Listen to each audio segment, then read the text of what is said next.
Bonjour. Alors toujours concernant le module achat, réception de marchandises, stockage. Aujourd'hui, on a vu donc les étapes précédentes, on en a parlé. Comment la procédure sélectionner votre fournisseur et la procédure à mettre en place pour réceptionner donc les denrées et une commission sur place pour contrôler. Après, on va passer dans cette émission à parler de la conservation de ces produits réceptionnés. La réception, comme j'ai dit, des denrées nécessite un savoir et un savoir-faire très important. D'où l'importance aussi de sélectionner le personnel.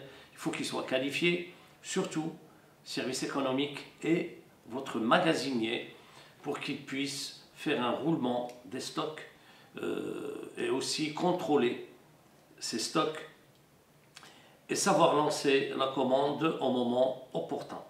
Alors quand on parle du froid positif, c'est-à-dire une température comprise entre 0 et plus 10 degrés Celsius. Là, on parle de réfrigération, dont le but n'est pas de détruire les microbes, mais de stopper la multiplication bactérienne ou microbienne. Alors, comme vous le savez, quand vous réceptionnez du poulet, de la viande, des légumes, des fruits, il faut toujours se mettre en tête que chacun de ces produits-là réceptionnés peut contenir une certaine quantité de microbes. Et automatiquement, notre objectif et notre rôle, au moins, c'est de stopper et de limiter la multiplication microbienne pendant le temps de stockage dans votre établissement. Ne doit pas dépasser en général 6 jours. Pourquoi 6 jours? 6 jours tout simplement parce qu'il y a des microbes psychrophiles. Ça veut dire quoi psychrophiles? Ils se multiplient dans un milieu froid. Ils sont ravis d'être présents dans un milieu froid et automatiquement ils commencent à se multiplier. Mais ces microbes-là doivent au moins avoir un temps, ce qu'on appelle un temps de s'adapter au milieu. Ce temps-là, il est de 6 jours, c'est-à-dire il ne commence à se multiplier qu'au bout du 6e jour. Raison pour laquelle, quand vous stockez des aliments dans un réfrigérateur, n'oubliez pas d'avoir un marqueur, de marquer la date de mise dans vos chambres froides ou dans vos réfrigérateurs et ne jamais dépasser 6 jours. Parce qu'à partir du 6e jour, il y a un risque potentiel de multiplication des bactéries ou des microbes psychrophiles qui aiment se multiplier dans un milieu froid. Vous avez des viandes hachées par exemple, il faut les conserver dans des températures à plus de degrés Celsius. Donc pour les abats, quand on parle d'abats, foie, cœur, etc., donc tous les abats à des températures préférables à plus 3 degrés Celsius. Les viandes généralement à des températures plus 4 degrés Celsius. Les produits de la pêche, poissons, mollusques, etc., donc à des températures comprises entre 0 et plus 2 degrés Celsius, de préférence sous des glaçons. Les ovoproduits UHT, quand on parle d'ovoproduits, c'est bien sûr quand vous avez des produits à base d'œufs, mais séparés, c'est-à-dire les blancs à part et les jaunes à part, ils sont commercialisés. Alors cela, il faut les conserver à des températures de plus 4 degrés Celsius. Les plats cuisinés à l'avance, toute préparation cuisinée à l'avance, il faut la conserver à une température de plus 3 degrés Celsius.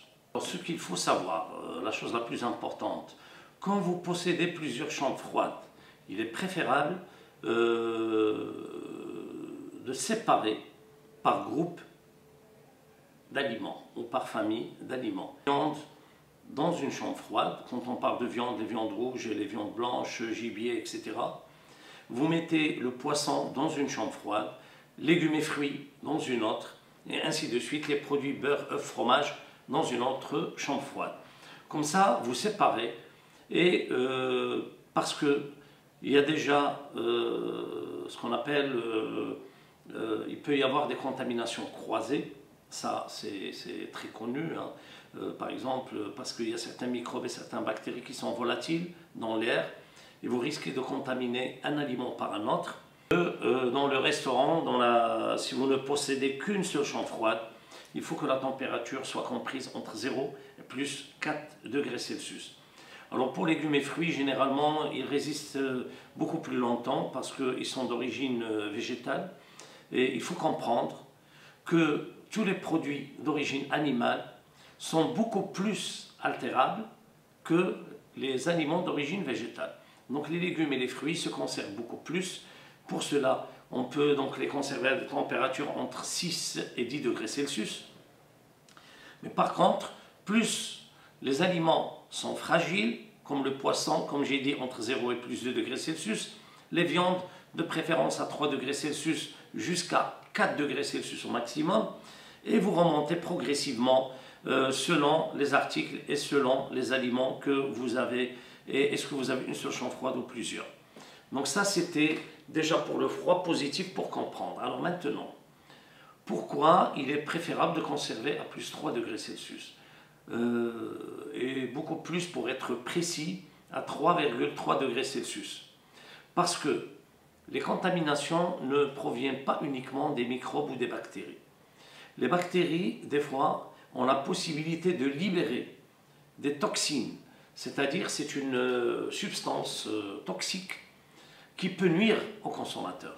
Alors ces microbes ou ces bactéries, ce qu'on appelle toxinogènes, parce qu'ils vont libérer des toxines, ne peuvent pas libérer cette matière, cette substance, à des températures inférieures à plus 3,3 degrés Celsius. Raison pour laquelle, entre 0 et plus 3 degrés Celsius, tous les bactéries ou microbes seront dans l'incapacité, seront incapables de libérer les toxines. Parce que les intoxications, ils peuvent être soit à la quantité que la personne a consommé de microbes ou de bactéries, ou alors de la toxine ou des toxines. Donc déjà pour limiter et pour éviter les toxines, eh bien, tout simplement, il est préférable de conserver à une température inférieure à plus 3,3 degrés Celsius.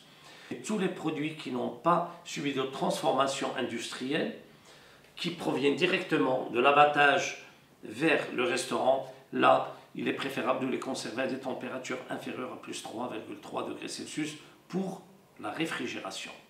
Alors la prochaine émission, nous allons parler de la procédure de conservation dans un congélateur, surtout les produits qui sont surgelés, que vous recevrez, comment utiliser le congélateur pour mieux travailler, Merci, à la prochaine.